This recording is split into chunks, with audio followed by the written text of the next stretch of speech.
En cada pueblo, en cada aldea, existen historias que nadie se atreve a contar de noche.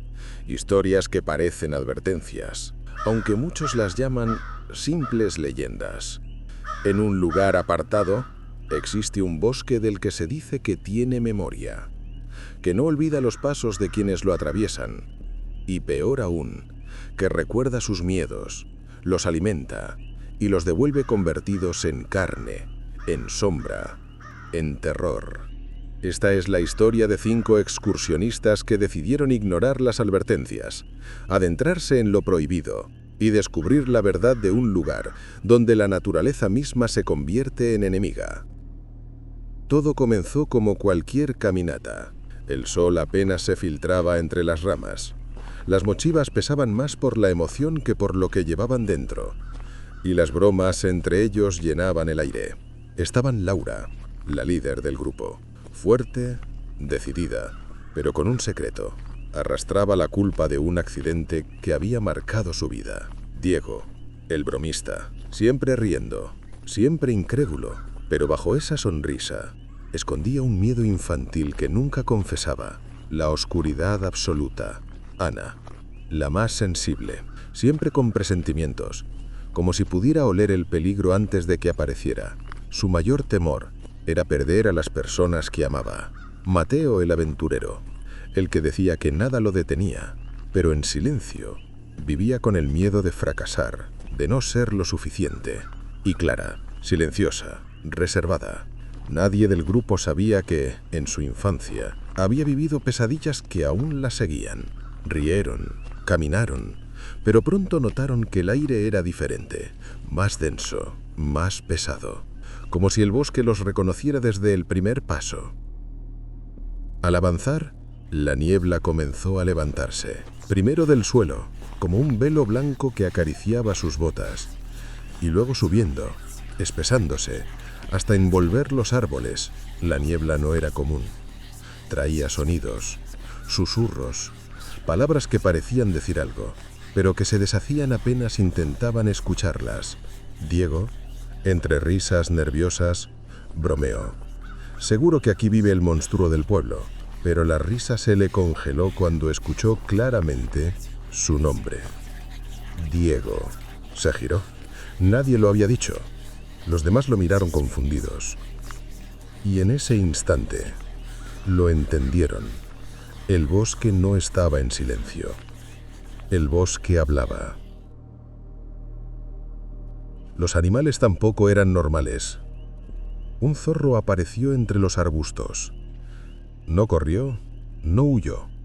Solo los miraba, fijo, con los ojos demasiado humanos. En las ramas, docenas de pájaros en fila, pero no cantaban, solo miraban. Clara se acercó a un tronco caído. Lo tocó. La corteza tenía marcas, símbolos tallados, y no eran viejos, parecían frescos, como heridas abiertas. Cuando retiró la mano, la corteza sangraba lentamente. Fue Ana la primera en caer. El grupo escuchó un llanto, suave, quebrado, como el de un niño. Ana se detuvo. El color se le fue del rostro. Conocía esa voz. Era la de su hermano, el que había muerto años atrás en un accidente. Corrió hacia la niebla. Los demás gritaban su nombre, pero ella no escuchaba. Allí estaba, una pequeña silueta con los brazos extendidos. Ana, entre lágrimas, avanzó para abrazarlo. Pero cuando lo tocó, el niño se desmoronó en sus brazos, convertido en un cadáver húmedo, con gusanos retorciéndose en la piel. Ana gritó con un dolor tan profundo que hasta el bosque pareció estremecerse. El bosque eligió a Diego después. De repente las linternas dejaron de funcionar. Las sombras devoraron todo. No era una oscuridad normal. Era como estar bajo el agua, donde ni la propia respiración parecía real. Y entonces aparecieron los ojos. Decenas. Cientos. Brillando en la negrura observándolo. Diego intentó reír. Esto no puede ser real, murmuró. Pero una voz salió de la oscuridad. Nunca fuiste valiente, Diego. Nunca lo fuiste. Se cubrió los oídos, temblando, mientras sentía dedos fríos acariciando su nuca. El sendero desapareció. Los árboles, altos y retorcidos, se movieron. Los troncos que antes estaban atrás, ahora bloqueaban la salida. Las ramas bajaban, como brazos queriendo atraparlos. Laura, la líder, intentaba mantener la calma, pero el bosque conocía su secreto. Un cuerpo apareció frente a ella, el rostro ensangrentado, roto, el mismo del accidente, que la perseguía desde hacía años. «Fue tu culpa», le susurró. «Siempre fue tu culpa». Laura cayó de rodillas, temblando, y el bosque disfrutó de su sufrimiento. El miedo los quebró. Cada uno empezó a correr en direcciones distintas. Mateo, el aventurero, cayó al suelo, y frente a él aparecieron versiones de sí mismo. Cientos de Mateos, todos cayendo, todos fallando, todos siendo rechazados. Un eco de fracaso que lo rodeaba. Clara, en cambio, escuchaba risas, voces de su infancia. Sombras la rodeaban burlándose de ella. «Siempre fuiste débil», le repetían. Ella gritaba, tapándose los oídos, pero las risas crecían más y más.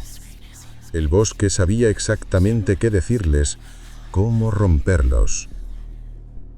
Laura, con las fuerzas que le quedaban, gritó: «¡No corran! ¡Mírenlos! ¡No son reales!».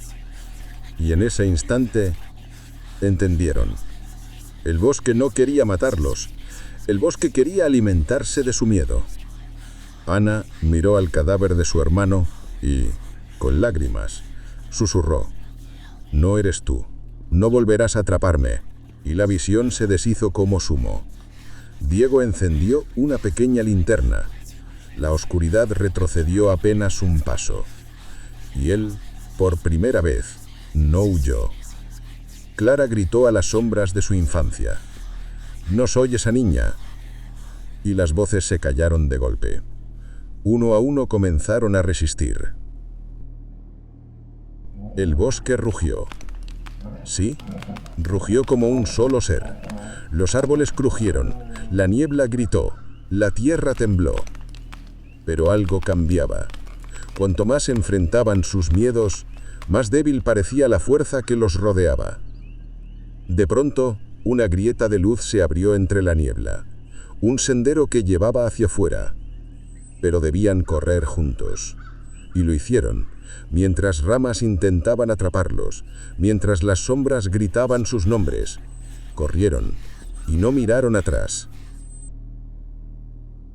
Salieron. El aire libre golpeó sus rostros. El sol aún estaba ahí. El bosque quedaba detrás, silencioso. Nadie reía. Nadie hablaba. Solo respiraban, temblando. Laura se giró una última vez. Miró los árboles, quietos, inmóviles, y susurró: «Nos dejó ir, pero ahora nos recuerda». El grupo avanzó, y en la madera de un tronco cercano, tallados como escarices, quedaron grabados 5 nombres, los suyos. Porque el bosque nunca olvida. El bosque siempre recuerda. Dale al like y suscríbete para más contenido. ¿O no?